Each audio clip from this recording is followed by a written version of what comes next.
Greetings. My name is Valerie Cordero, and I am Co-Executive Director of Families for Depression Awareness. I'm glad that you joined us for our webinar, Helping Teens Heal from Trauma. While we're getting ready to begin, hopefully you all can put in the chat a little intro if you want to introduce yourselves and let us know who you are, or you can put in what you're looking to learn.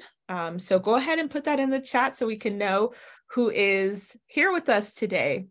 Give you all a minute. I see we have quite a few people who've already joined. So go ahead and put in the chat either who you are. Hi, Jennifer. Thank you so much for being here. Hi, Joan, who is a school nurse. Hey, Patty. Thank you for joining us. Thank you for the school counselor from Michigan. This is going to be really good information for schools. We have a couple of good school people here. Thank you for joining us. We have a foster parent. We have a couple of foster parents. You all are doing some wonderful work, so we think this is going to be great info for you. We have someone in addiction. Well, they're all coming in. We have counselors. We have hi, Chuck from Rural Minds, another great organization. Hi, Will and Annette. We have a parent named Judith. Welcome, welcome. Kiki, a student. All right, Kiki, this is wonderful. You're here to learn some good information for you. Some more school folks. We have Ruth, the chair of the Mental Health Commission in her town, and a parent. Welcome, Ruth. Hi, Karina. Wow, just thank you all so much for being here. Nice to see you. All you parents, all you foster parents, school staff people, we so welcome you to our event today. We hope you learn a lot. So at this time, I'm going to let you know that some of the topics that we will discuss during the webinar might be upsetting or triggering to you. This is your warning for the whole webinar. So please just take heed that there may be some topics that are difficult to hear.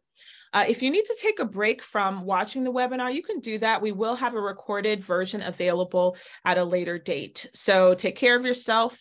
Hopefully this is information that will be helpful, even if some of it is hard to hear. So please govern yourselves accordingly. So we're going to have about an hour of content, and then we're going to spend the rest of our remaining time on question and answer. We really encourage you, if you look at your bar at the bottom, you should see something that says Q&A. You can put those questions in at any time. We will be monitoring that, and we'll get to as many questions as we can at the end of the program. And we also got the questions that were submitted in registration. So we're going to try to do as many of those as possible. We are delighted to have some of you all who are school counselors or mental health clinicians on this webinar. We know that some of this might be reviewed to you, and we remind you that this is meant for a general audience.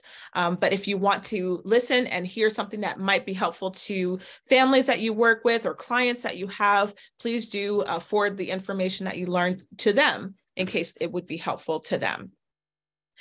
So some final reminders, you will have, again, access to this webinar at a later date, access to download the slides. And the final thing is that we are going to push out an online survey. We always like to evaluate how we do. So when we do our survey at the end, if you fill it out, you will have the chance to win a complimentary copy of our presenter's book, Trauma Recovery Workbook for Teens: Exercises to Process Emotions, Manage Symptoms, and Promote Healing. It is a wonderful, wonderful text. So if you want to get a free copy, I think we have a couple. Fill out the survey at the end and you might be our lucky winner. And if you hear anything that's helpful to you and you want to support our mission and our organization, you can make a tax-deductible donation to Families for Depression Awareness. So we're about to get started. Hopefully you see we've launched a poll. I'll give you all a little bit of time to answer this poll question. We'll come back to this at the end, and then a couple of slides, and at the end we'll get to in a couple of slides. But before we do, I'd love to tell you a little bit about Families for Depression Awareness.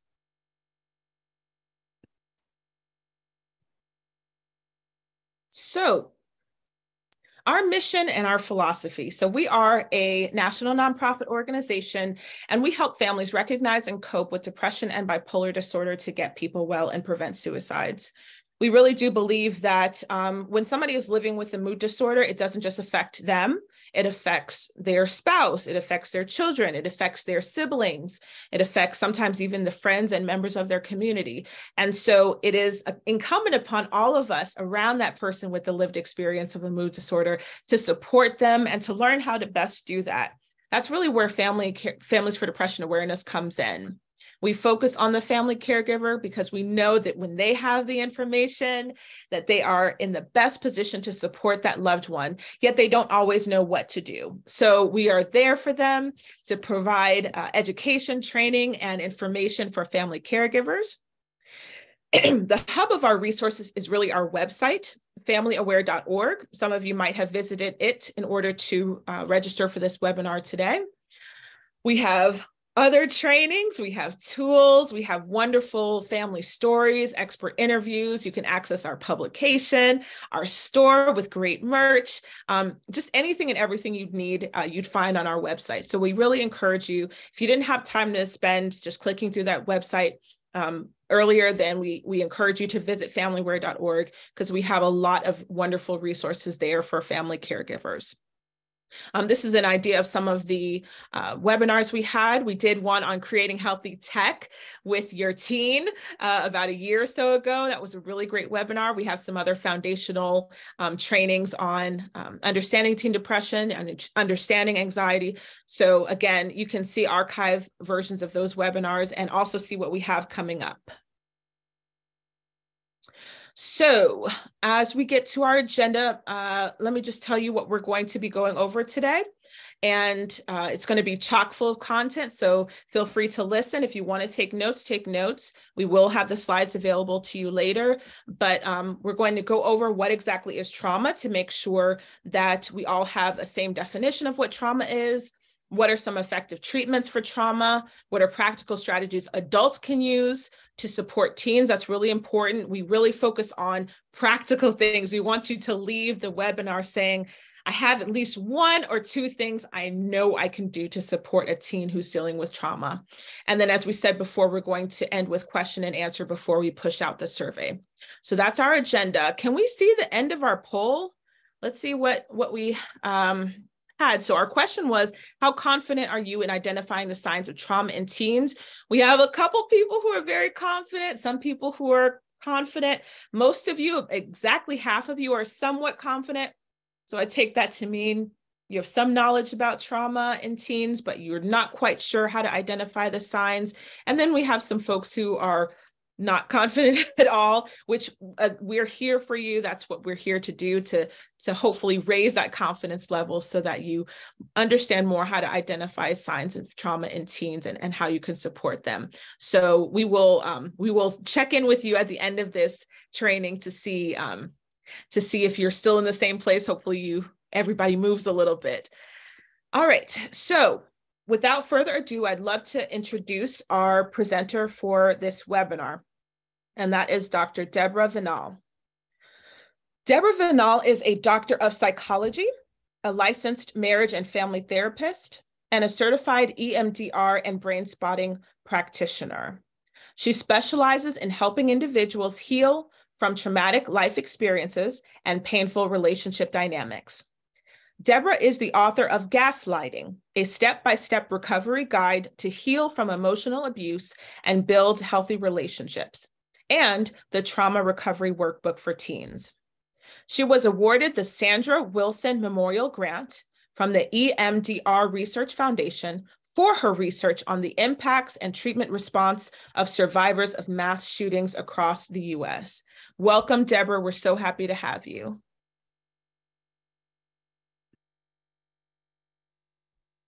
Thank you. So good to be here. So to get started, a little overview about trauma. Why is it important for parents to know about trauma? And I also just want to really recognize the young people who brought themselves here today. And I'm so glad you're here. And I'm sure you will also get something out of this.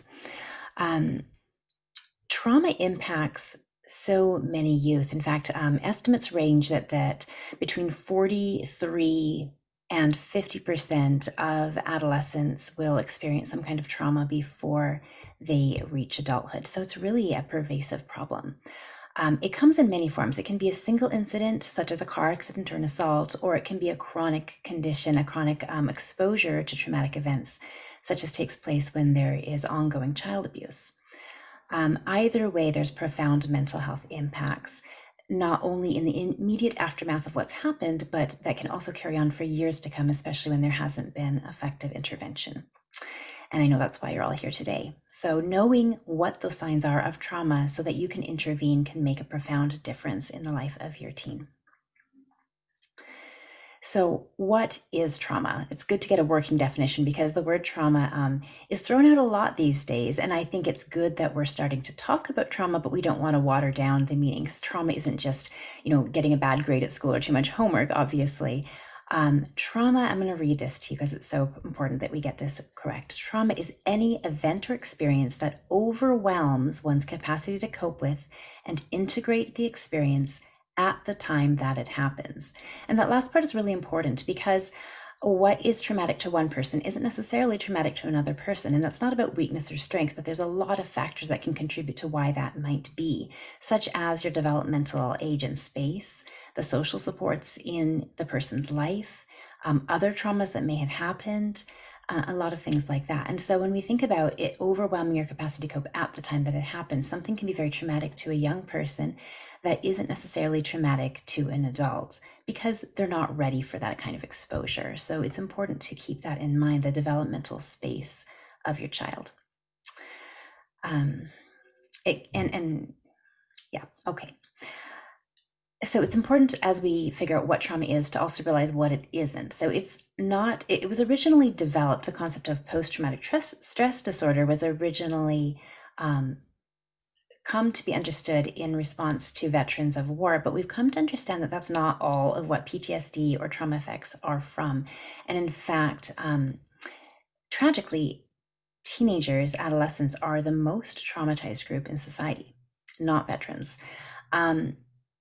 Trauma isn't, like I said, just being disappointed or upset or having something difficult happen. It's that overwhelming of your adaptive capacity to cope with what's going on. It's not a sign of weakness. It's not something that's all in your head or that you should just be able to get over, or something that'll just go away with time. Trauma overwhelms our capacity to cope and to feel safe once again. And that's where intervention becomes necessary. So we're going to put a little quiz or poll up here if you just want to take a moment to answer that.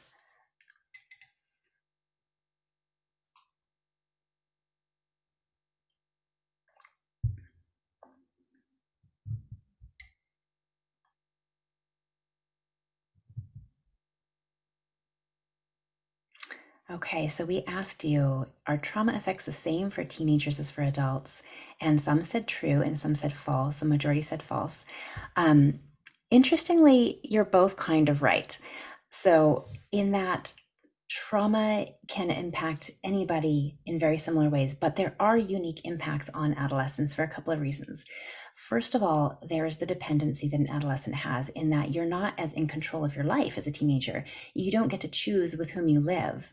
Or who your support system is. You can choose your friends, but you can't choose your family or whether or not you live with them. And if the family itself is traumatic, which has been the case for some of the children that some of you are working with, those of you who are in foster care, some of the therapists that are here, that you're still continually perhaps exposed to a trauma and don't have the agency to remove yourself from it. So that is a unique vulnerability that teenagers may have.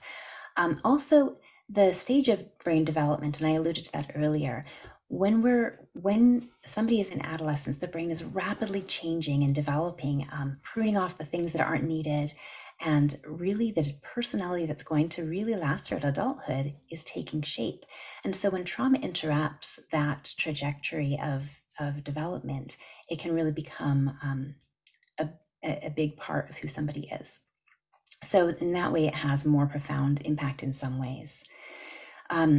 Trauma impacts our emotions, our bodies, and this is a really big piece because our body is where we hold trauma. We hold that sense of not being safe anymore in our physical self. It impacts our mind, our social interactions, our behaviors, even spiritual beliefs. And so we'll go into each of those piece by piece. And some of these really overlap. It can be hard to tease out what really belongs as being emotional or physical or mental, but I tried to kind of categorize this to sort of make sense of all the different ways that trauma impacts us. So before we break that down a little bit further about what trauma looks like, a look at why it's important to get help with trauma. Left untreated, trauma can lead to physical illnesses. Now, we talked about how it's stored in the body. Over time, that chronic exposure to the flood of cortisol, that stress hormone, can really break down the body in a number of ways. In fact, there's a study done some decades ago by the Kaiser Foundation with the Kaiser hospitals, where they looked at the number of adverse childhood experiences, those are called ACEs, experienced throughout somebody's life. And then they looked at a whole host of physical illnesses. And they found that the more ACEs somebody experienced, adverse childhood experiences, the more they were susceptible to an extreme range of physical illnesses.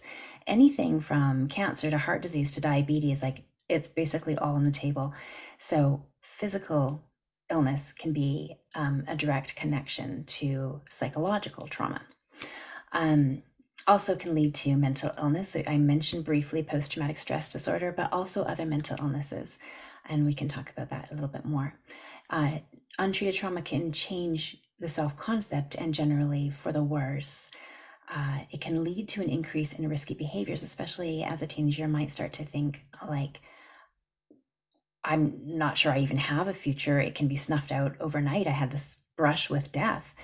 Why not I just live now and start to be risky, risk-taking in their behaviors? And of course, that can really derail a really optimistic future for somebody, combined with as well as a decrease in academic performance. And I'll talk a little bit more about why that might be. It can lead to changes in social and family functioning for some reasons that I'll also talk about. And there can also be a heightened risk of suicide. I know this is really, as a mom of a teen myself, that's really one of the scariest things for us to think about. And so we obviously want to do everything that we can to intervene as soon as we can after a trauma occurs or after we know about it.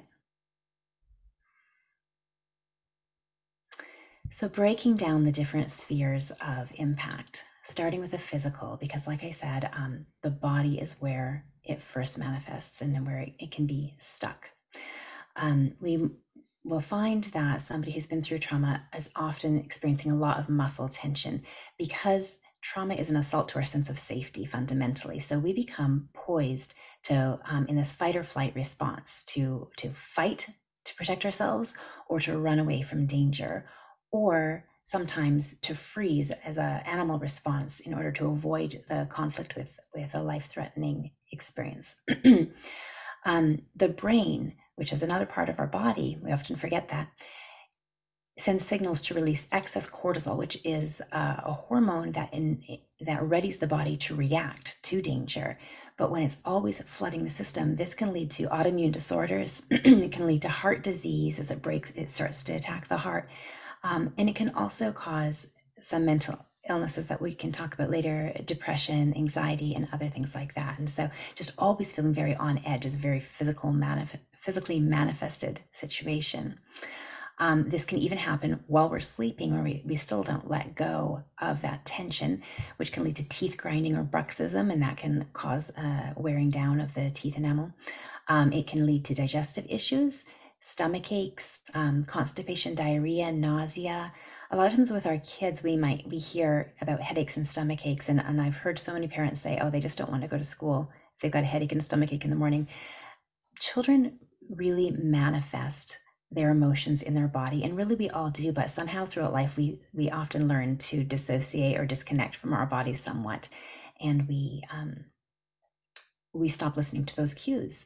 But when there's those stomach aches and those headaches, listen to that, because that's often a manifestation of anxiety, fear, or trauma. And yes, and headaches and this can become chronic. Most migraine sufferers have experienced childhood trauma. So there's really this connection there. We want to be able to address this early so it doesn't take root in the physical body. Some emotional signs of trauma. You might notice that your teenager shows a lot of anxiety and worry. They might have moments of panic. There's likely to be irritability where they're more on edge, a sense of nervousness, tension, jumpy, being, they're often hyper vigilant, right? That's a sign of trauma, that we're ready for danger. And so there's this on edgeness. And you can see how there's an overlap here between how it manifests physically and emotionally. Feelings of hopelessness and helplessness, because in the moment of trauma, most people do experience a profound sense of helplessness. And that is part of what makes it such a traumatic experience. There may be feelings of guilt and shame. And this is really a sad thing, because trauma is something that generally happens outside of our awareness. But no matter what form of trauma somebody has gone through, in my experience working with survivors of various traumas over the decades, there's always this common thread of guilt and shame. Whether somebody has been assaulted by somebody else, there's a sense of guilt, or has been survived a mass shooting. With the hundreds of people that I interviewed or surveyed in my research on mass shootings, this was a constant. And as well as people that I've worked with who've gone through mass shootings, there's a sense of guilt, whether it's guilt for surviving when somebody else didn't, guilt for being not in the room where it happened, when somebody else was there and was shot, or guilt for not pulling another survivor out with them. Somehow guilt and shame finds its way into the psychological aftermath of trauma. And that's something that really needs some therapeutic treatment, usually, in order to ameliorate that symptom. And finally, sadness can be present at a much higher rate than before a trauma occurred. So some of the mental and cognitive impacts, brain impacts of trauma, you may notice that your teenager has difficulty concentrating. And this might show up in the behavioral sense, where school grades start dropping. And as parents, it can be very tempting to be on them about grades, because grades means future, right? And we want the best for our kids. And memory deficits as well.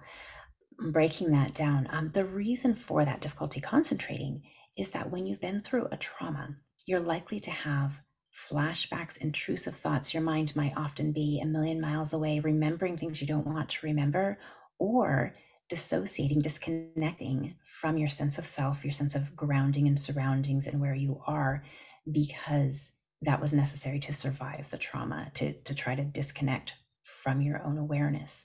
And so all of those trauma reactions very much interfere with being able to concentrate and learn in school and absorb information. And that can lead into the memory deficits, because we can't remember what we didn't absorb in the first place. Memory deficits also result from trauma, because the part of the brain that processes memory, the hippocampus, is impacted by trauma. That's the part that normally would take a memory, kind of churn it through and file it into long-term memory storage. But with a trauma, it's so overwhelming. Remember our definition, where it overwhelms our capacity to cope, that our brain isn't quite able to do that processing and put it away. And so it continues to churn. And so that part of the brain is very impacted and very busy. And that can cause memory deficits of both things that happened at the time and new learning. Like I just mentioned, there are often flashbacks, which are intrusive memories of what happened at the time of the trauma. And this can also come out in our sleep in the form of nightmares. So when we're sleeping, we tend to dream, and we often don't remember it, but whether or not we remember it, dreaming usually happens. And that's when the stresses of the day are worked through in metaphorical, creative ways to come up with kind of adaptive solutions. Maybe we don't remember it, but the expression sleep on it and you'll feel better in the morning. That's what's happening. Your REM sleep, your rapid eye movement, your dream sleep stage is kind of churning through those problems and kind of filing it away. But when something overwhelms that adaptive capacity to cope, then it happens in nightmares. So we've got this material, something that's overwhelming, this trauma, and we dream about it, and it's too much to resolve. And so the person who's gone through the trauma wakes up still flooded, terrified, overwhelmed, shaking, sweating, and perhaps crying out. That's what a nightmare is, how it differs from a dream. And so that's another thing that the brain can do, another mental impact of trauma. And finally, I need a water, hold on. Finally, there can be negative beliefs about oneself. So this cognitive process, the changed beliefs about self, about the world, about your place in it, can be altered by the experience of trauma. Dr. Vinal, we have a question that's specific to this slide, so I'm just going to interrupt real quick.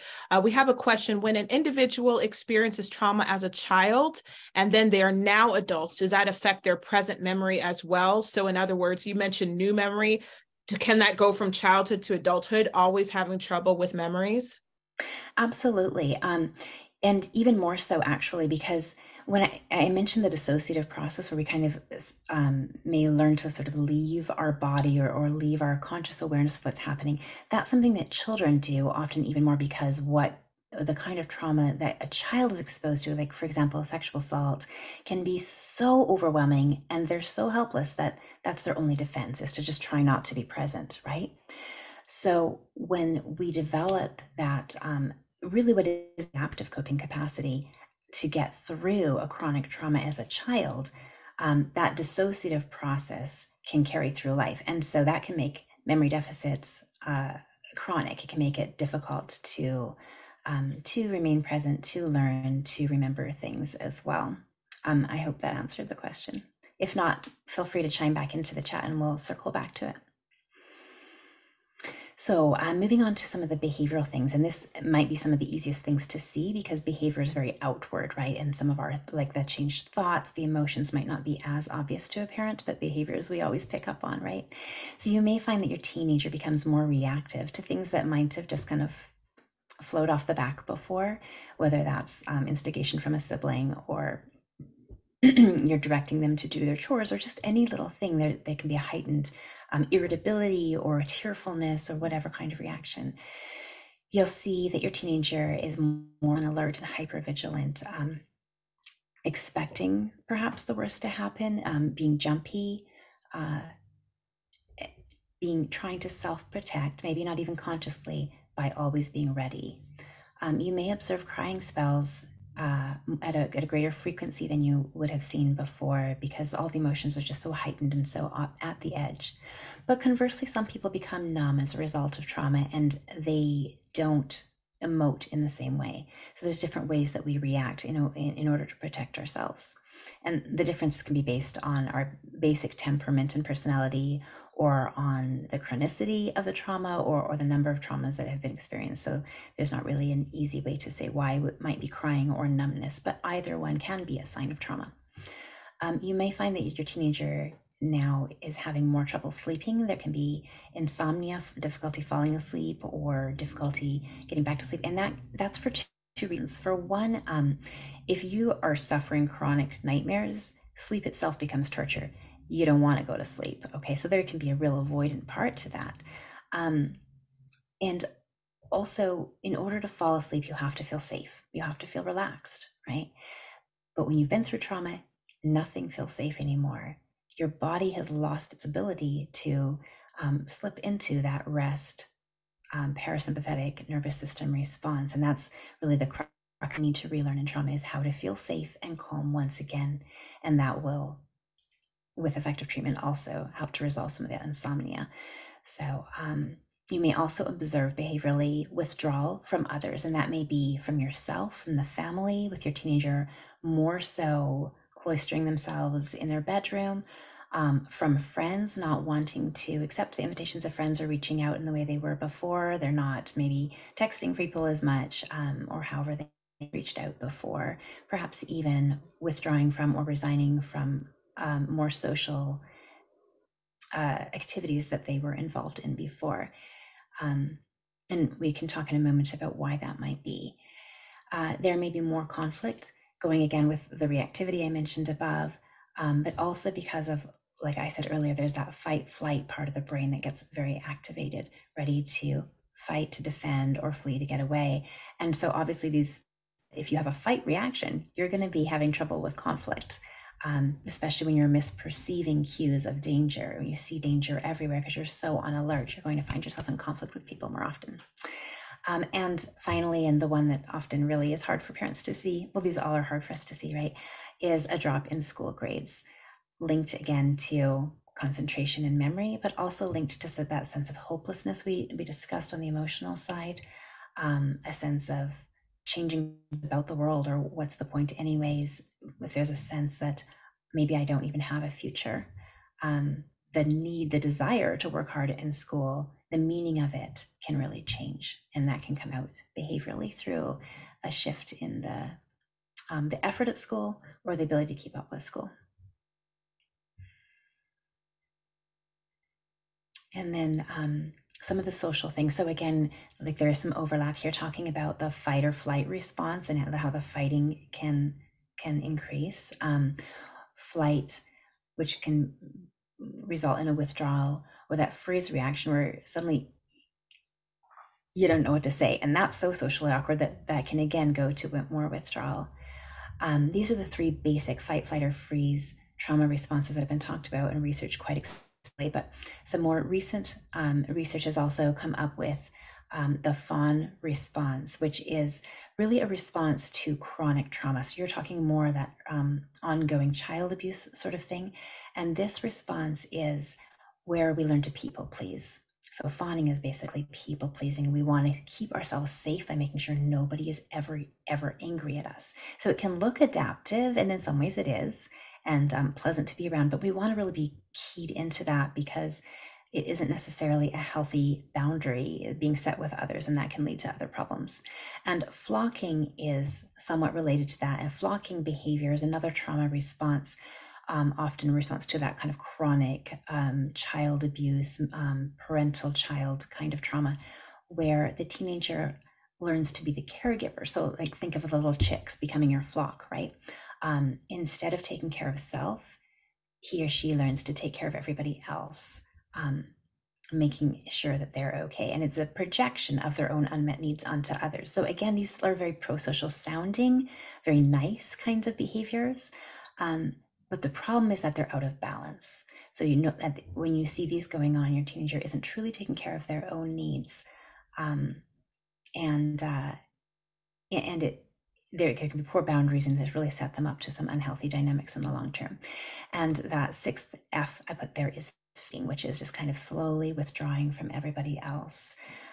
There's a sense of isolation that comes with trauma. And this is really tragic. If you think about the statistic I shared at the very beginning, that trauma impacts 43 to 50% of teenagers throughout childhood and teen, by the end of the teen years. And yet somehow trauma tells us you're alone. You're the only one. Nobody will understand. Often trauma comes with a message, message, I'm shameful, I'm bad. And so we want to hide what we've gone through. We don't want people to know that somebody used our body in that way. Or I've also worked with survivors of school shootings where there is a sense of, I can't talk to the other students who were there because I don't want to trigger them. But I can't talk to people who weren't there because they can't handle it. It's too much for people to think about. And so even when they've been through a collective trauma, and it can be a little bit easier with a collective trauma where there's others with it, but even then there's a real sense of social isolation that comes with trauma. So yeah, some of the things your teenager might be thinking or saying is, no one would understand me. It feels so unique. And I'm shameful or bad. And again, this is, you think about the shame and the guilt where we internalize that locus of control that we didn't have.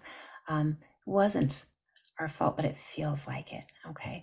Or I don't want to burden others. I don't want mom to worry. I don't want dad to worry. I don't want my friends to look at me differently. I just want things to go back to how it was, but they can't, so I'm just gonna be quiet.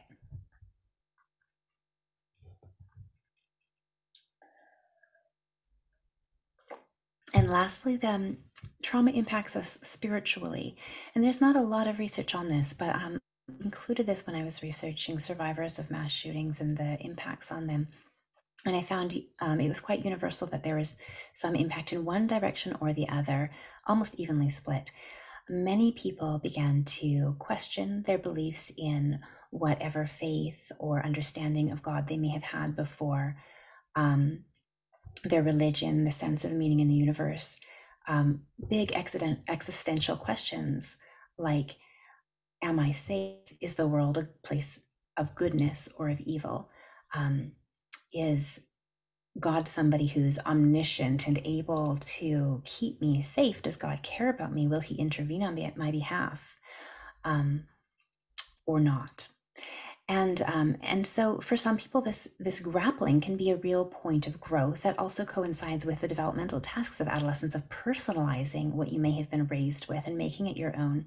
But this can be hard for parents to see too, as your teenager might be grappling with things that you believe, or even challenging you in things that you believe. And so it may be useful too to talk to somebody within your faith or spiritual tradition, who can give you a little bit of guidance in this area if it feels overwhelming, the questioning. But I do encourage to make space for that, because making meaning of trauma, the existential meaning making, is an essential part of trauma recovery. And the other almost half, maybe a little bit less of half, than people who went through trauma found that their pre-existing faith or spirituality was a profound source of comfort. They were able to draw on that as a way to aid them in their healing. So, but either way, there is an impact in the sphere, something to be aware of.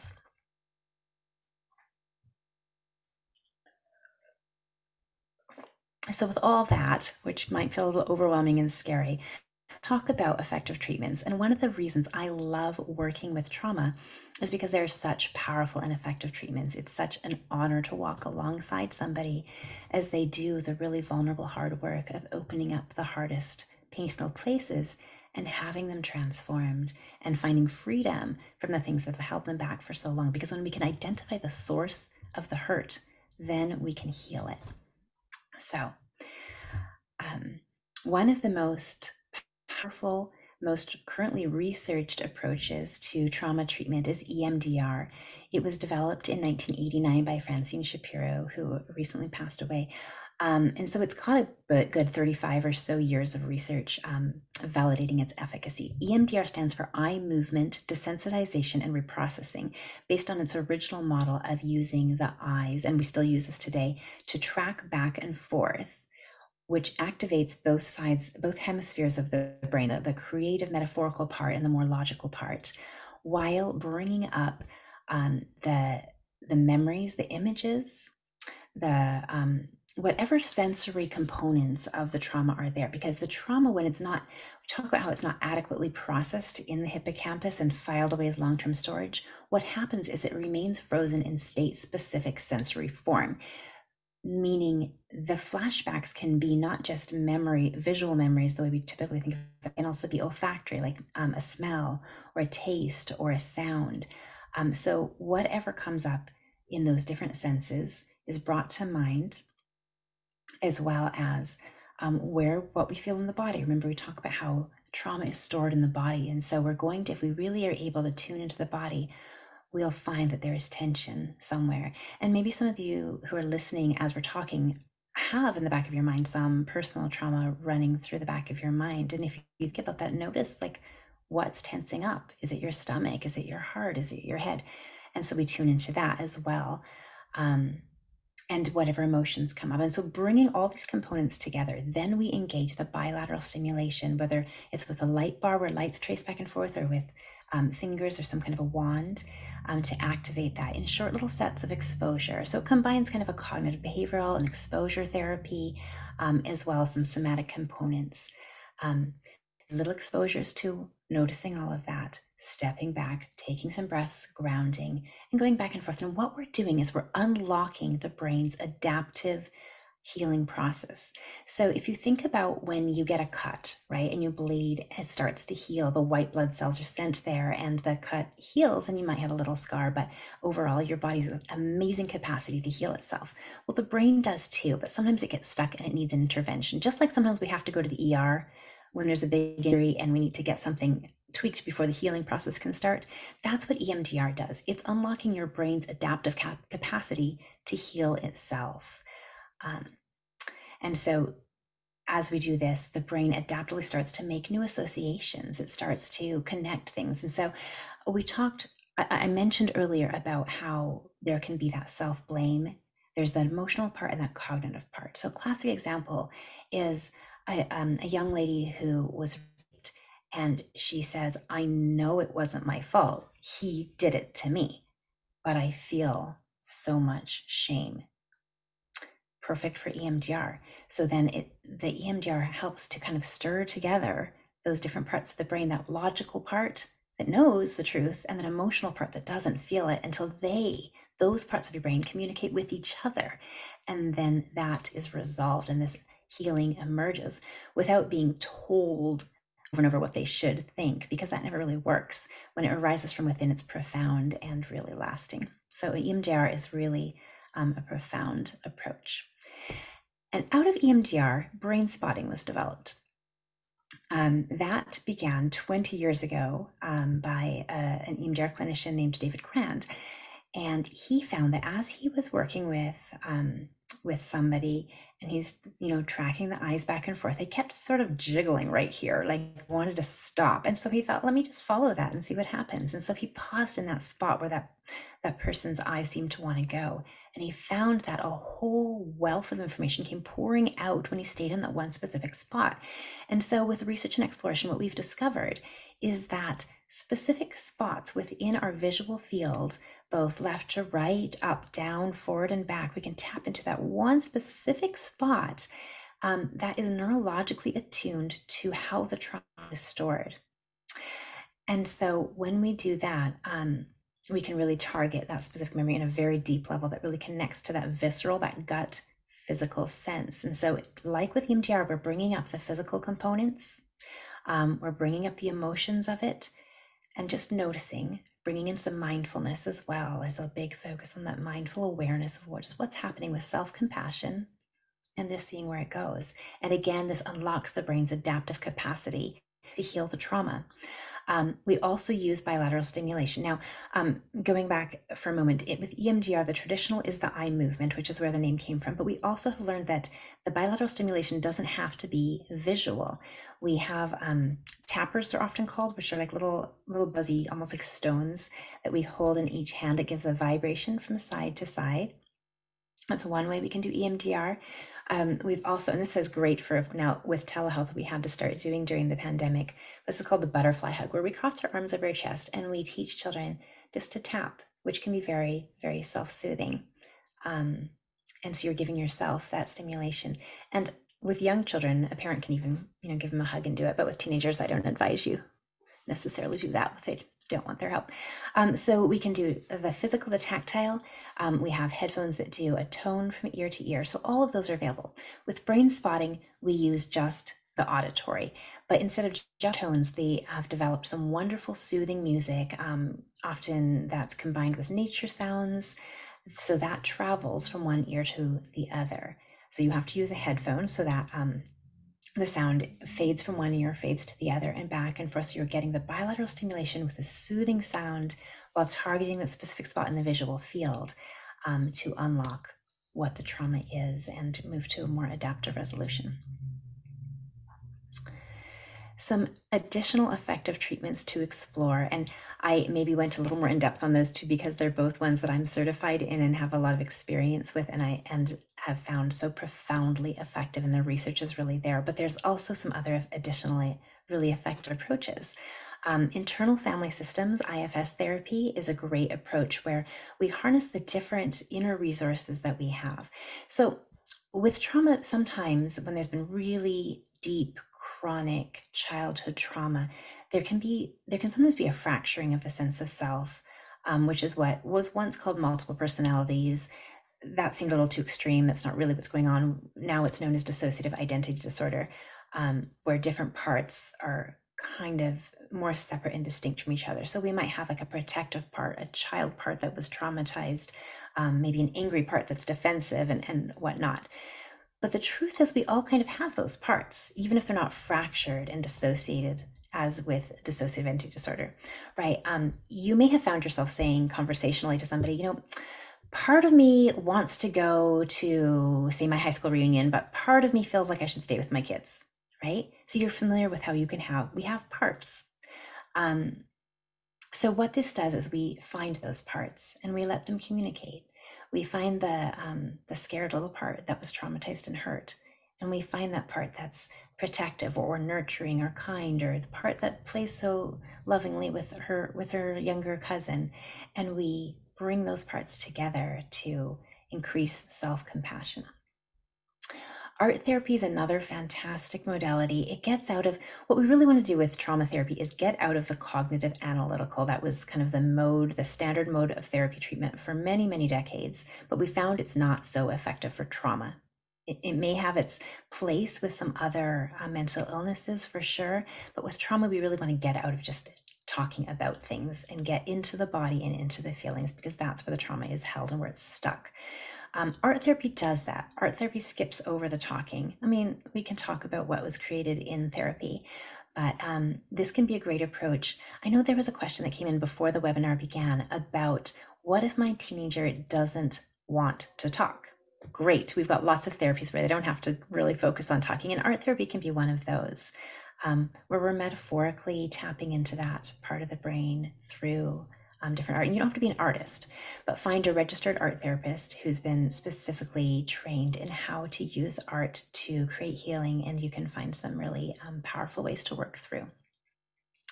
Trauma sensitive yoga is another modality that I'm trained in.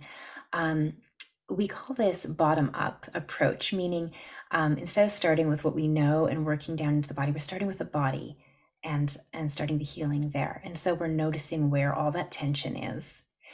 And we're teaching the body how to be calm again, how to self-soothe what we knew perhaps earlier in life, but trauma stripped away as we became very afraid and in danger, a sense of being in danger all the time.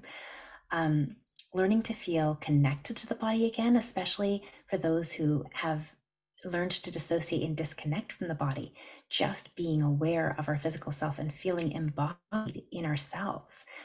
Learning to feel safe in the body once again, and finding that our body can actually be a powerful resource, a resource for self-soothing, for calming, for working through our emotions. And so trauma-sensitive yoga was developed by Bessel van der Kolk. You may have heard of his very famous book, The Body Keeps the Score.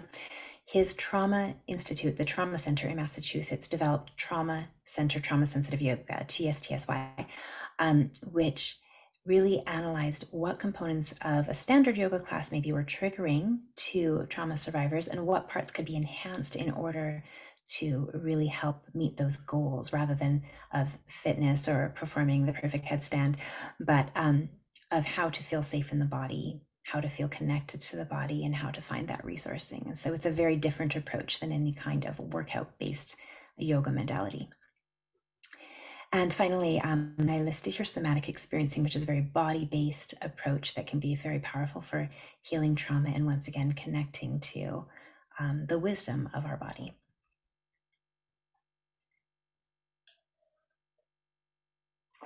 So with all these wonderful ideas, I'm sure you'd like to know where you can connect with those providers, because there are, I don't know, thousands of us out there, but how do you find the one that's right for your teenager? So some directories that you can find, and I know that Valerie's going to make this available to you after as well, but if you want to scribble them down, to find a certified EMDR therapist or one who's appropriately trained, go to the EMDR International Association, and they have, so that's EMDRIA, they have a directory there. There's also a directory for brain spotting therapists, that's brainspotting.com. And then there's a tab for the directory. And also on their website, you can download some bilateral music if you want to use just as a soothing tool on your own. Don't try to do trauma processing, but if your teenager wants to just have that on their phone, all our teenagers have headphones, right, to listen to when they need to calm or kind of ground and just listen to it from ear to ear. They are welcome to do that. You can go ahead and download that from just about anywhere. But that's also on that website. There are therapist directories. There's many out there, but some of the most popular ones that are going to have a great number of listings would be Psychology Today and Theravive.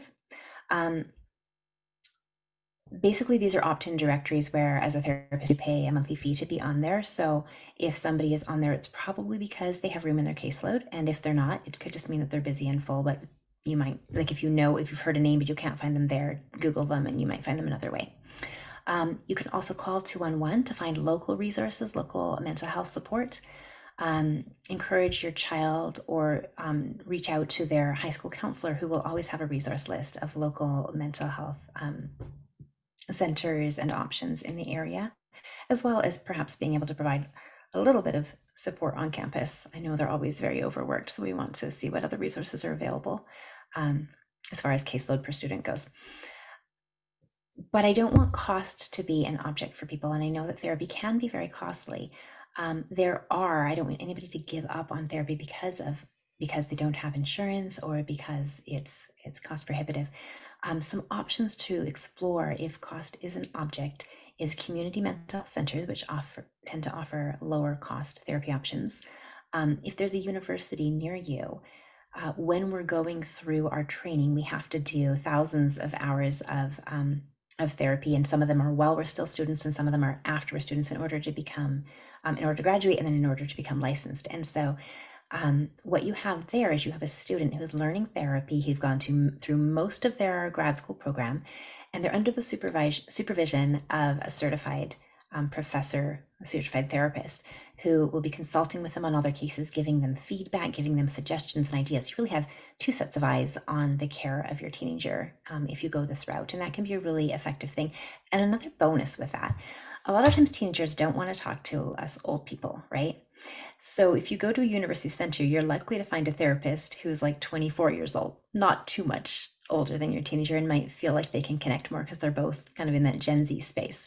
So there can be benefits to this, as well as finding some really low cost options. And the fees can range from zero to maybe 20 or something like that. It really varies. It's something to look into. I remember as a trainee, I had a client who paid $3, just enough to keep her accountable that she was paying, but it was really such a token. So that can be a great option. And lastly, if the trauma that your teenager has gone through is due to something that was a crime, they would be eligible for state victim compensation. So every state has a different process, but I believe every state in this country has one, as well as in Canada. So I'm in California, we have the California CalVCB, California Victim Compensation Board. Google different combinations of those words: victim compensation, compensation board, see what you come up with. And they will cover 100% of costs. That's paid out of reparation funds by convicted people. But it's important to note that your case doesn't have to have had a conviction or even necessarily arrest. There just has to have had a case report made, either through CPS, through Child Protective Services, Child Abuse Report, or through police. If there's a report made, then they are eligible to apply for victim compensation, which again can cover 100% of costs with therapists that have opted into contract with that. So that's a really fabulous resource. And while Dr. Vanel just takes a deep breath before she goes on to tell us about practical strategies, I want to remind everybody watching that in addition to the resources that Dr. Vanel just listed, there are also crisis resources available. If you're not sure about what constitutes a crisis, or when suicide might be something that you need to investigate more further in terms of if your teen is feeling suicidal or is actively or passively suicidal, there are some crisis resources available, and you can also go to our familyaware.org site, where we list warning signs for suicide. But we also want to remind you that the Suicide Prevention Lifeline is now 988. That's nationwide. You can dial 988 to get a hotline worker who will talk to you about what to do if your teen is experiencing suicidal thoughts or is actively suicidal. Teens can also access the crisis text line. A lot of teens prefer to text and then call. They can use the crisis text line for support. The Not Okay app is a way to put in your trusted folks into your phones. The teens can put this right into their phone. And if they click a button in that app, all of their trusted adults are notified that they are experiencing a crisis, and can be able to can be able to respond.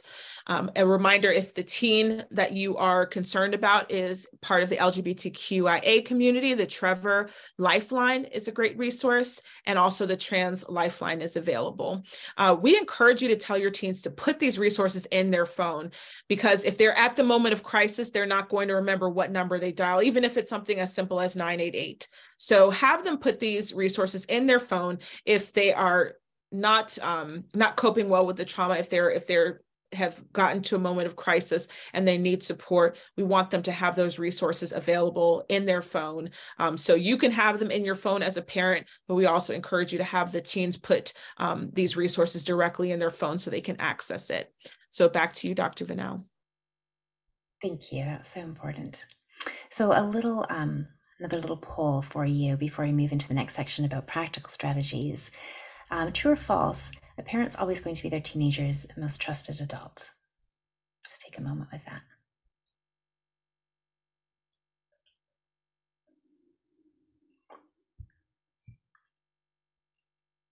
Okay. Yeah. So most of you put false. And that is true. It's not always going to be true. That's kind of a giveaway, that the word always, right? Um, and sometimes it may be, and that's wonderful and beautiful, but it's okay also if you're not. Because really the primary task of adolescence is separation and individuation from a parent, right? It's developing that individuality and that competent sense of self separate from being a child, from moving into adulthood and developing their own world of supportive figures and figuring out unfortunately, it's that pushing away from parents, for better or for worse. It can be very difficult as a parent to experience. But what's important is that they do know and they do have people in their life that they can rely on, that they know that they can turn to. It can also sometimes be difficult to talk to parents about certain kinds of trauma even more than others. I mentioned earlier, some teenagers are afraid to burden their parents with what they're going through. They don't want them to worry about them. Certain traumas can be tricky to talk about because, for example, sexual trauma. Think about, do you want to watch a movie that has a sex scene in with your parent, even as like an adult? It feels weird, right? Teenagers don't want to talk about sex with their parents most of the time. As long as they're able to talk to some trusted, responsible adults about these things, that's important. So we want to assure them that they have your full support to talk to safe, trustworthy people, and that you understand, even if you don't really, that maybe it's not you, but that's okay as long as they're willing to open up. So that might be a therapist. It might be somebody at the religious establishment. It might be a teacher. It might be an aunt, an uncle, family friend, and it might be you. But let them know that you want them to reach out for the help that they need and that you care. And secondly, that you are there for them if they do want to talk to you, without pressure, without it being on your timeline. But if they want to talk, you're available without judgment to be supportive. Chances are the time they pick will be right after bedtime, and just be ready for that. So when the mind unwinds and thoughts come that you've been busily being able to push back through the activities of the day, just make the time for it. So other ways that you can support your teenager, their mental, and most of this really applies to mental health in general, but because trauma impacts our mental health, we really want to go over how we can support that, because you can't have a healthy mind without a healthy body and a healthy lifestyle. So number one, and I alluded to this already, encourage psychotherapy if they're open to therapy. It's important to find the right fit, somebody that they'll trust, whether that's because they're maybe they're the same racial or ethnic group, or maybe they're a certain age or a certain gender. They may not be comfortable with somebody of the opposite gender, and that's okay. Find somebody that they're comfortable with, and it may mean shopping around. That might feel like a waste of money, but honestly, it's a way that you can show your kid that you really do trust and support their judgment. So encourage them to try a couple of sessions with a therapist, and just see what happens. And if after a few sessions they're just, no, this person, I'm never going to connect with them, okay, well, it's time to move on. If they're in therapy, give them space and privacy. This is hard because we want to know what's going on with our kids. But in order for it to be effective, we really have to give them the gift of that confidentiality that maybe they don't legally have the full right to, as a minor, but that is really if important and necessary for therapy to be effective, to know that they are safe to open up and share their deepest thoughts with this therapist without having to worry about how it might be siphoned back to the parent, and trust that the therapist will share with you if there's anything that's a safety concern. And don't dig for details on the way home or after therapy. Just, you can ask, how did it go? But don't, well, tell me to talk about, did you talk about the trauma? Did you talk about me? Let it go, let it be their safe space. And that's really a powerful way that you can support them, not because you're not important, but in order that the therapy can do its work and they can feel safe there. Another healthy habit in addition to psychotherapy is being physical. So we've been talking throughout about how trauma is stored in the body. So we need to reconnect to the body, and we need to move the body and let the trauma be worked through the body. So physical outlets are so important.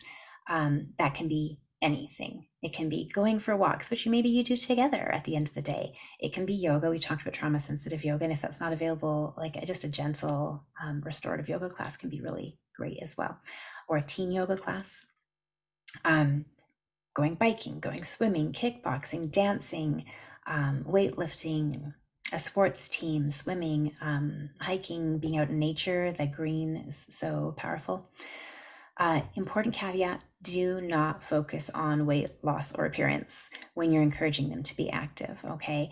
Not even as an aside, like it'll also, maybe help with those extra pounds or you'll look better, don't go there. We don't want to instill eating disorders or self-consciousness. That's not the point. Yes, physical activity will benefit the whole body, inside and out, but that's not the focus. That's not the point. The point is, what really matters is we want our children to be well, and which starts in the mind, to be well, to feel well. And so focus on that as you encourage them to be active. Provide tools to your teenager to help them regulate the nervous system. So we're trying to get back to the nervous system being able to restore a sense of calm. So some tools that can be helpful are weighted blankets, which just gives a nice gentle pressure on the body, especially when sleeping. That is very calming. Music can be soothing as well, especially the bilateral music that I mentioned earlier that goes from ear to ear. We often gravitate, and teenagers really do this, toward the music that matches our mood rather than the mood that we want to have, right? So if we're feeling depressed or angsty, we might listen to angry music or really, really sad music, and that just really furthers that mood. And so while there's a place for that, we also want to encourage them to put in their phone somewhere also some music that is uplifting or soothing. So it might not be their favorite or the most popular tracks that are available, but having those as a resource so that they can tune to them when needed, and maybe even encouraging it. Sometimes, like, do you think maybe it would be helpful to listen to some of your bilateral music right now? Or, you control the music perhaps in the environment, in the house, in the living room, in the dining area, maybe just putting on something uplifting if it feels like the mood needs to be lifted. So using music. Provide your teenager with a journal. Very simple idea. If they want a lock, give them one with a lock. If not, just promise that this is their place, this is their safe tool, and that you're not going to be reading it. Excuse me. So this is an important outlet where one can work through those really hard, heavy emotions, and really process it through, especially if therapy is not available or as an adjunct to therapy. And akin to that are therapeutic books and workbooks, such as the one that I wrote last year, the Trauma Recovery Workbook for Teens. It's full of exercises that you can write right into the workbook, therapeutic prompts that can help to do some of the work on their own in their own privacy, which teenagers often really prefer to talking to somebody else. But ideally, it's an adjunct to therapy. And grounding techniques are so important, especially when dissociation is part of the puzzle, especially when self-harm might be something that's coming up. Uh, Grounding techniques are ways that we help ourselves feel present again and tune into our current surroundings and out of the trauma perhaps that is taking over all the mental space. And so we do this by tuning into our five senses, through our breath, through tactile. So taking slow, deep breaths. There's a variety of breath work techniques that can be helpful. Box breathing, which is an even in, holding the breath, exhaling, holding the breath to a slow count. Counting techniques where you inhale for perhaps a count of 5, hold for 1 or 2, exhale for 6 or 7. So you have a longer exhale than inhale. Bunch of different techniques, and I also have many of those listed in my book as well. Drinking a cold glass of water. So again, the point is to tune in to the coolness of it, the way it feels to have the water going down. So really being mindful of the process. Chewing gum or eating something, noticing the flavor, noticing the way it feels, the muscles, the jaw, the texture.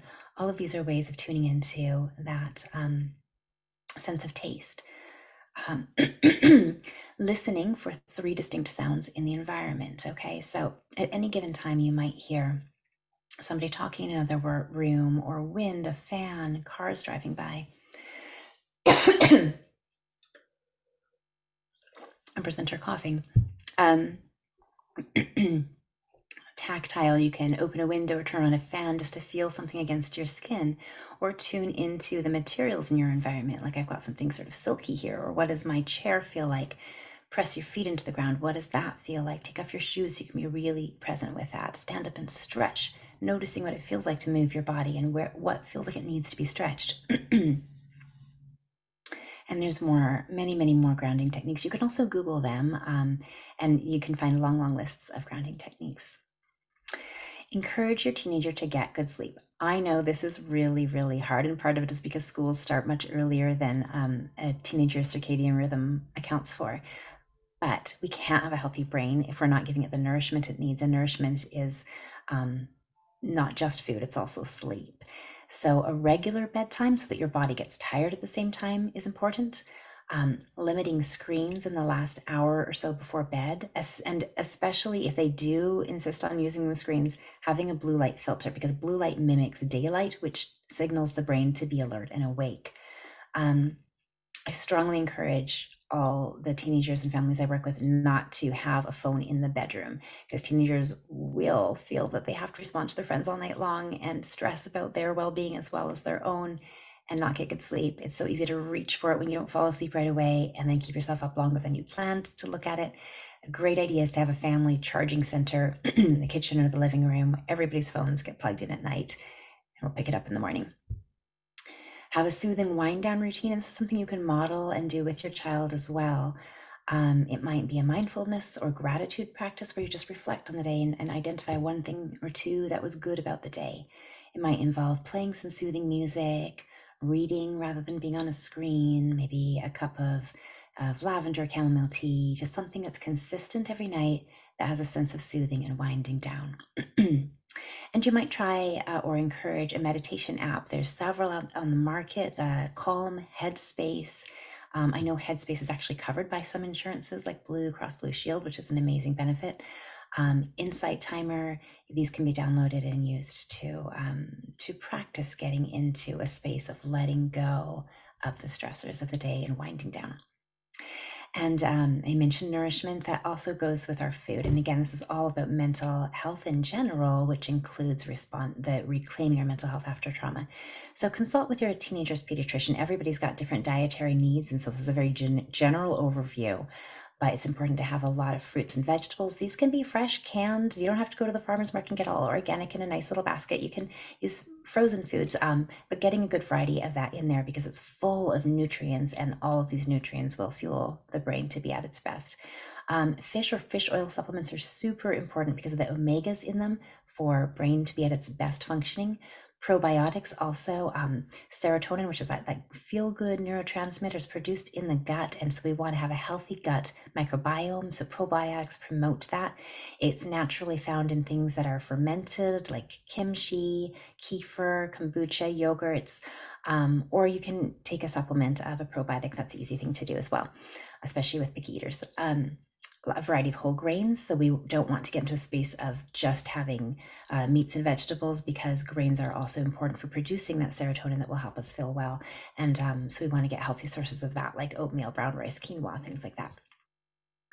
Also fats, we know fats are essential for the brain to function at its best. So we want good sources like avocados, olive oil. And lastly, I listed some supplements that, again, don't start anything without consulting with your doctor, especially because supplements, even though they're over the counter, can interact with any medications that may be taken. And you want to just, like with any medication, start slow and watch for any reactions, and don't just dose up on everything at once. But some that can be helpful with anxiety and as well with sleep are magnesium, ginkgo biloba, ginkgo biloba, GABA, and ashwagandha. And also there's you can get artificial melatonin that can also help with sleep as well, and mimics what the brain naturally is to be producing.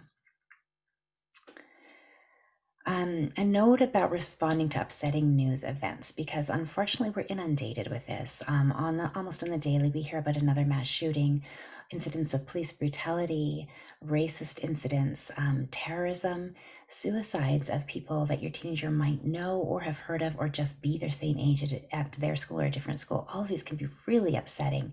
And so what do we do when we hear about these things? Some tips for how parents can respond. First, limiting yours and your teenager's media exposure, and talking about that it's not really healthy to dive into knowing every detail of every person who was involved in a tragedy like this. It can feel like we're not being compassionate by not caring, by not diving into every report that's written, but truly we're not helping the victims by inundating ourselves and overwhelming ourselves by all this information. It's enough to know about it. But check in with yourself as you're consuming media. And if you're finding yourself becoming, or your teenager becoming really activated, it's time to dial it down, put it away, and do something else. And you notice I'm talking about yourself and your child, because it's so essential to process your own emotions so that you don't project them on your child, or have your child responsible for making you feel okay. Or also because children, teenagers especially, can be very perceptive and really pick up on your mood. And if you're anxious, that gives them reason to be anxious themselves, because you're the adult, right? So you really want to take care of yourself, process your emotions, and then be able to hold space for your teenager. Be intentional when you're talking to your child.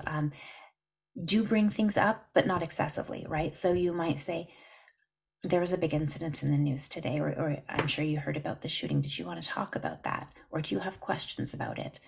What have you heard? Do you need support? Perhaps if it's really close to home, do you want to talk to somebody besides me about this?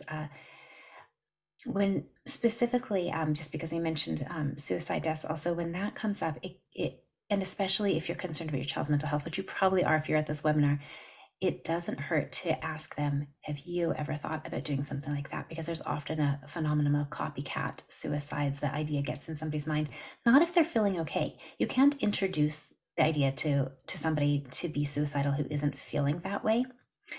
But, and so it's never a bad thing to ask them if they're thinking about it. And if they're not, and that's great. But if they are, that gives you the opportunity to intervene.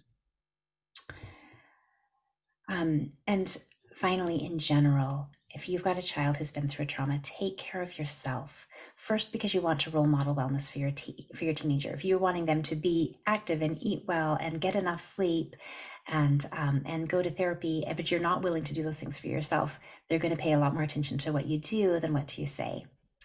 Also, because having your teenager go through something traumatic can be traumatizing for you, right? We want our children to have happy and good lives, and it's so rattling when that's not the case. And sometimes we've been through a trauma together. Perhaps you and your child have been in a horrible car accident together.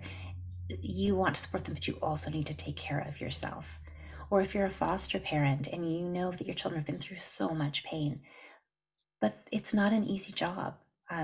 Raising a child who's been through a lot of trauma, a child who's been through the foster care system. So make sure that you are getting the support that you need. Give yourself that love and that self-care to do so. Don't be afraid to ask for help. Remember what I said at the beginning, it's not weakness, okay? Secondary trauma isn't weakness either. be willing to see a therapist or join a support group. I mentioned earlier about how trauma can feel like you're all alone, and it might feel that way as a parent as well. That's one of the benefits of support groups and even group therapy, is to get that sense that, you know what, I'm not, and there are people who understand me, and it might not be your best friend, and that's okay. They're still so precious, but having somebody who does get it can be really valuable as well. Um, and finally, the last thing that I really want to encourage you to do is just to check in with your teenager regularly. This is a general overview of a whole variety of traumas with a whole variety of teenagers and temperaments and backgrounds and chronicity or single incident. Your teenager's needs are specific to them. Check in with them. Their needs might change, their needs might not match what you think they should be. Be flexible in responding to them. I really want to encourage you with this absolute truth. Having a relationship with a caring and involved caregiver, a parent, or another adult is the most profound thing that can impact the outcome of a teenager's life and how they respond to and come through trauma. So while this might feel overwhelming, and I've talked about different therapies that I think I know to be very powerful and effective, don't undermine the importance of your relationship. Even when your teenager doesn't want to talk to you about it, just having you there, just knowing that you've got their back, that you love them, that you support them, that you're just available, is one of the most profound things that your teenager can have as they heal from what they've been through. Thank you so much, Dr. Vinal. Dr. Vinal is going to stick with us for our Q&A. And just a reminder that we are going to have a survey on how this program was. So if you do complete that survey, you will be eligible to receive a copy of her amazing book, her Trauma Recovery Workbook for Teens. So yes, please do fill out that survey when we push it out. We want you all to stick with us from the Q&A. Just want to go over a couple of things first. You have a poll to answer to see maybe if we had any changes in knowledge from the beginning of this webinar now to the end. So go ahead and take that poll. I'll announce the results in a little while. We want to thank, of course, our wonderful presenter for the evening, Dr. Vinal, and to the funders that support our work, that make our work possible: George Harrington Trust, Jane B. Cook 1992 Charitable Trust, Rebecca Pomeroy Foundation, Bennett Family Foundation, Thomas Anthony Pappas Charitable Foundation, John Donnelly Trust, the Massachusetts Department of Public Health Suicide Prevention Program, and of course, people like you who donate to make our work possible. Thank you so much to all of you. The Q&A is open, so please do submit your questions. We have questions that were submitted ahead of time. For those of you who want to receive a certificate for attendance, we do see that. We'll get in touch with folks in our follow-up email as to how you can receive information that verifies that you were attending today. So again, thank you. Let's take a look at this poll results to see what happened. Okay, so this is great. Before, when we took the poll, there were quite a few people in slightly confident, not confident, and we had 50% of people in somewhat confident. Those numbers have moved a lot. We have 26% of people are very confident. That was more or less where we were before. So the people who came in very confident, probably the counselors and the mental health professionals, they hopefully heard things to reinforce what they already knew. But we moved a lot of people to confident. That is awesome. That means you have a better sense of the signs of trauma in teens, and hopefully also a better sense of what you can do to support the teen based on the information that Dr. Vinal gave. So we're going to stop screen share right now and move to our question and answer. Dr. Vinal, I'm going to start with some questions that we got before the webinar today, those that were submitted in registration. And then again, everybody use Q&A function. We'll get to those questions there. So there was a question about differences in appearance and trauma in female identifying teens and male identifying teens, or girls and boys, however. Does trauma appear differently in genders, or is it really based on the person's? Is it so individual that it's hard to categorize it that way? Can you speak to gender and trauma? Sure. Yeah, that's an excellent question. It's good to be aware of all those dynamics.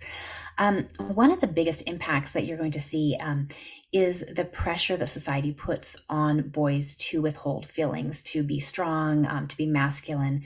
And those dynamics can be stronger in some communities than in others. And so when that happens, and we're not allowed to feel and we're not allowed to emote, it's a lot harder to heal from trauma. And so that can become ingrained. Behaviorally, it can come out differently if those are the messages that the person is receiving. You might see more of the aggression, um, and anger, and less of the anxious and sad. But underneath it, you really have the same thing going on. Yeah. Thank you for that answer. And thank you to everyone in the chat who was saying that it was an informative presentation. We're glad you got so much out of it. Question, does EMDR work better in teenagers or adults, or is it equally beneficial for everyone? Oh, good No matter question. your age? I haven't heard that one before. I would say it's probably equally beneficial. The differences are, in order for EMDR to be effective, you have to be wanting it. You have to be willing to do the work. It's not something that's done to you. It is something that you participate actively in. And so if you have a teenager who's sent to EMDR that doesn't trust you and doesn't want to do the work, it's not going to be effective. So with adults, I tend to see that they usually want to be there. But it can actually work faster in teenagers because there's likely a shorter gap between trauma and therapy, because most therapy is teen trauma, really. Not all of it, but like a good majority. But a lot of times people are 40 years old when they come in. When you're 17 and something happened at 16, you've got a smaller gap, and so it's going to heal quicker. And the brain is also in the teenagers so neuroplastic. So it's going to respond a lot faster. And that's a really beautiful and wonderful thing to see happen. So that emphasizes the importance of not waiting to see, oh, is this trauma going to subside? Is this trauma going to go away? But really being proactive as parents or caring adults and getting those teens who've been exposed to traumatic events or are displaying signs of trauma, getting them into some therapeutic processes that will help them. And you gave us a great list of different processes that could help. Another question. So if you have a youth that has been hospitalized, I'm assuming due to either a mental health crisis or a particular traumatic event that causes them to go to inpatient hospitalization, how do you help them as a parent reintegrate into life? And I'm sure therapy is part of that, but are there things that you can advise for a teen who's trying to reintegrate into life after perhaps experiencing a traumatic event?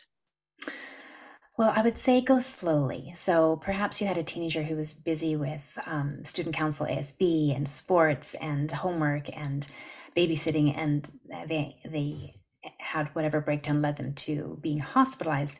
Don't have them jump back into everything as soon as they get back. It might be tempting to feel like, just get back to normal, but let's go slow. Let's figure out the pacing. Number two, I want to say, listen to your teenager. Really see what they need. Are they feeling awkward about going back to school and seeing their friends? Because how will they explain why they were gone for 10 days or for 4 days or for however long they were gone? Talk it through with them. Help them maybe role play, problem solve. What are some answers they can give? They don't have to answer everybody's questions. They can find simple ways to divert the conversation, or they can be honest if they feel like it and they trust the person that they're talking to. So these are all things that you want to work through with them. Like, what support do you need as you come back into the home and family?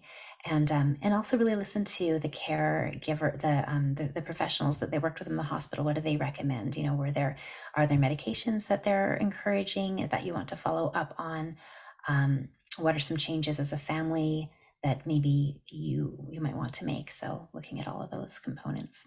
Good question.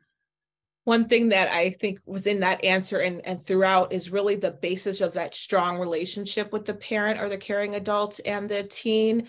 Listening, good communication, that sounds like it's the foundation of helping the teen along a therapeutic process in addressing trauma. That if you want them to come to you and be honest, if you want to establish those communication channels, so that if one particular therapy isn't working and they want to try something else, they feel comfortable coming to you. It sounds like having that base of a good relationship is important. We had quite a few questions in the pre-registration about generational trauma. Can you first give us your definition or maybe your understanding of what generational trauma is, and how does that fit into our conversation today about teens? Sure. Well, there's actually two different threads that can be in generational or intergenerational trauma. Um, so one way that trauma is transmitted generation to generation is when it isn't healed and we replicate trauma patterns. Okay. So you might have had, an abusive grandfather who raised your abusive father who raised you. And so it gets to you, and that's, I guess I'm kind of talking to the parents right now, right? And that's your point where you stop and you decide, are you going to do the healing work, or are you going to let it flow through to the next generation, right? That's a hard thing. So that's one way, right? That intergenerational traumas are transmitted. And it isn't necessarily only abuse, it can also be oversight, right? Sometimes you see like you can map sexual abuse happening generation by generation. What's that about? And sometimes it's it happened to one person who then put on the blinders because she just didn't want to think about it, and so she missed the signs and cues in her own child, and so it can transmit that way as well. The other form of intergenerational trauma is the intergenerational, like almost genetic effects that can happen. And so there have been studies, especially with Holocaust survivors, where we found that generations later, there's impacts in both the physiology and the mental health of like grandchildren of Holocaust survivors. So what that can look like is a greater susceptibility to, say, developing PTSD after a trauma, or to developing depression or anxiety, or disorders. Those are whole categories, really. As well as having a more hyperactivated nervous system due to something you didn't personally go through yourself. But those effects are still in your body. And so what that can mean, since you can't process really what you didn't yourself go through, is some of those therapies we talked about, like trauma sensitive therapy, like learning how to re-regulate your nervous system and just taking care to do that. And it's really a matter of self-love and self-care, and learning that, believing that you're worth doing the work, even if you tell yourself, I've had an easy life, I didn't go through what grandma went through. That's okay. Still do the work of giving yourself a soothing, calming, wind down routine of learning how to take care of yourself and create that sense of safety in your own body.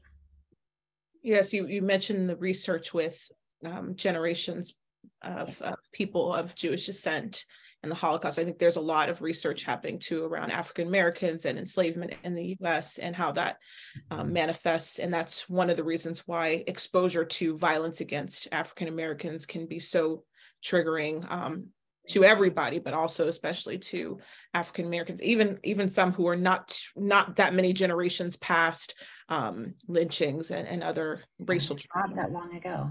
So, Yeah. and even research with mice has found that it causes epigenetic changes. Okay, so it's not, like I said, trauma is not just in our heads. From generation to generation, it truly changes us. Whether that is a legacy of slavery, or a legacy of work camps and all kinds of things, war in many countries that we're a nation of immigrants. We've come from all kinds of places, and we do horrible things to each other right here, right now. And so we all have a lot to heal from and to be kind to ourselves and each other because of. Absolutely. We're going to take a couple more questions. We know we're coming up against our time, but thank you for those of you. We still have the majority of folks staying with us, so I think they really want all of this information. Quick question. I heard EMDR is better for short-term trauma than long-term childhood trauma. Is there any validity to that? What I would say is that EMDR works faster for an acute or short-term trauma. So I work with people who have been, somebody who has been raped or had something acute happen like that. And honestly, there's profound changes in 3 sessions. Okay. Somebody who has experienced ongoing abuse throughout the early years, it can still be extremely powerful and effective and transformative, but you're not going to expect that same kind of turnaround. You still may be looking at a more chronic therapeutic process, but that would be true with anything. And you're still going to find changes more quickly than you would with talk therapy. Yeah. Okay, we will do one last question. You did touch on how you can all of the different techniques that we've discussed today about supporting teens who have been exposed to or have experienced trauma. So this might be just a little slight take off of what you've talked about so far, but slightly different. How can you help build resiliency to prepare teens to experience or cope with trauma? We, of course, don't want to assume that our teens will ever experience trauma, but statistically, some percentage of the teens that we are raising or that we know are going to experience trauma. So ahead of that, let's give people some hope and some things that they could be doing now to help their teens build resiliency so that if and when something they are exposed to or experience a trauma, they can be able to, I don't know, process it maybe more quickly or be able to come back from it. Sure. Yeah. Going back on that important theme of having a solid relationship with your teen where there's openness to talk about things, to letting them know that you're there as a support system is really a key element. Building up their self-concept, their self-esteem so that they are just more resilient. Normalizing therapy and psychology and mental wellness and all of these concepts so that it's not a big jarring turn if suddenly it becomes needed in their life. And just talking openly about mental health, mental wellness is a really important foundation so that if something goes amiss there, you're ready to respond. And then building in these coping skills. Some of the things that we talked about can be very practical, whether or not you've gone through a trauma. So if you build in and you think about how do I cope with stressors in the everyday, then you're more ready to reach for them when something is excessively stressful. Wonderful advice. Thank you so much again, Dr. Vinal, for all of your wisdom and sharing your expertise with us. Last reminder, please do fill out our survey and you could win a copy of Dr. Vinal's incredible book, Trauma Recovery Workbook for Teens, Exercises to Process Emotions, Manage Symptoms, and Promote Healing. And hey, if you don't win it, you may want to just go ahead and buy it anyway. I'm sure it's available on Amazon and other locations, but we want you to have access to that wonderful resource.